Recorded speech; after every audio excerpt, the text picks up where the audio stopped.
With things heating up on the impeachment front and with many conservatives taking on the president over his decision on Syria, joining us now from Los Angeles is Sean Spicer, the former White House press secretary and now senior advisor to the America First PAC. And Sean, I'm trying to imagine you still at the White House podium being asked why Lindsey Graham, Nikki Haley, Mitch McConnell, and other Republicans and many media conservatives, including at Fox and elsewhere, are now castigating the president for his decision on Syria with the Kurds under military assault. This isn't one that can be blamed on liberal media, is it? No, but I think that there's two different issues here. There's the politics of it, and then there's the policy of it. When it comes to the politics of it, I think the president's been very clear that he made a commitment during the campaign trail that he was going to get out of what he calls these endless wars. And you've seen him, not just in Syria, but throughout the globe, Afghanistan and elsewhere, talk about pulling back U.S. troops, bringing them home after years of fighting wars that he didn't think were just or appropriately started. So this is fairly consistent with what the president promised the American people. And you've seen him take that case to the American people. He did it yesterday at the speech with evangelical leaders, where he talked about the fact that he's bringing troops home, he's keeping his commitment. That's separate than the policy of it. And I think where you see Republican leaders and frankly, leaders on foreign policy and elsewhere is they're fighting him on the policy. The thing that I think is interesting is from a political standpoint, as he heads into re-election, he's going to get probably more credit for keeping his word than anything else, because most people don't get into the machination of why we're in Syria, who the Kurds are, who the Turks are, what's at stake. They understand the fact that we've been doing these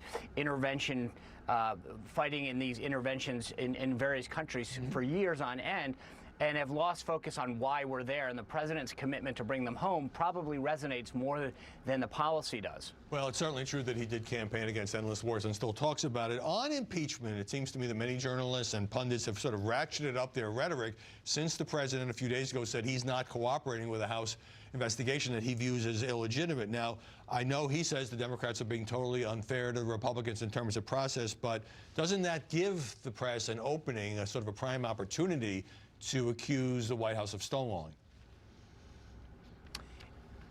It does give them an opening, but I don't know that it's fair, because if you look at both the Nixon and the Clinton impeachment, the House did vote, and there are certain formalities that are afforded to the president then, in terms of being able to call witnesses, having due process. Pelosi and the Democrats want to have it both ways. They want to talk about an impeachment, but they don't want to put the 31 Democrats that are in Trump's seats on the record as far as what they're going to vote. And it's really easy to say stuff and to go through the motions without actually having to call a spade a spade. And that's where I think that they're playing cute by half. Pelosi wants to talk about an impeachment, but she doesn't actually want to put her members on record on it. If she's so committed to doing this, put it on the record, vote for it like they did in Clinton and Nixon, and then you can move forward, and then it's a different game. But the president is basically calling her bluff and saying, if you want to go through with this, put your members on the record, because she knows that she's been assuaging her far left right now, but she's trying to have it both ways and walk that tightrope and not put those 31 Democrats at risk, and frankly, her majority and her speakership. I'm sure you mean Democrats in moderate districts. Speaking of the Democrats, the president says again and again that the press, which he now calls the corrupt media, is partners with the Democrats in this whole impeachment investigation. Do you buy that? And if you do you think that's true of all journalists? Well, I've always said that I don't think you throw the baby out with the bathwater. There's a lot of journalists that I think don't do a good job, a lot of journalists who I think sensationalize and take things to an extreme, but I don't think that it's smart to cast all of journalists with the same broad brush, because then you can't hold up the ones that I think do a good job, and there are several. But I think, if you look back to Molly's point a moment ago with respect to Syria, you've got a lot of journalists, even with respect to the Syria policy decision, who are coming out and giving their own opinion. Your Richard Engel example was spot on, where he's talking about it being a stain. That's not reporting, that's commentary. And you're seeing the same thing with impeachment, that they're basically shielding Hunter Biden and Joe Biden from their past while going after the president. And there is a fair question to ask, why did Hunter Biden get $50,000 a month from a Ukrainian energy company when he had no experience in the energy field whatsoever? The only experience he had was being the son of a sitting vice president that was leading on Ukrainian issues. That is absolutely That's a fair question. Absolutely a fair question to ask.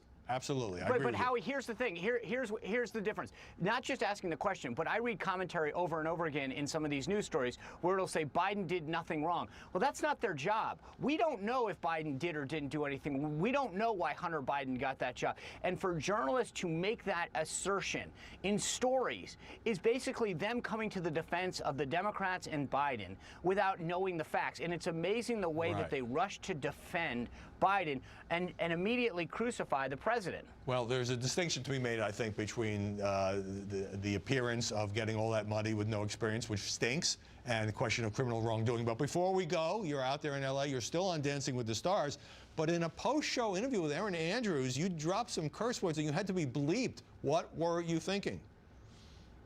No, that's not accurate. If you go back, I've got the live version of it. What? I didn't. It's fake news? Huh? It's fake news? Well, I did not. No, I was excited, but I did not. Oh, okay. All right. No, I am definitely excited to go on every week, but all right. I've heard the live version of this. All right. Sean Spicer, very great to see you as always. Thanks so much. Thanks, Howie. And we'll watch him dancing. Coming up, Joe Biden calls for impeachment, slams the New York Times, really, and why conservative journalists are so divided over the Trump presidency. Jonah Goldberg is up next.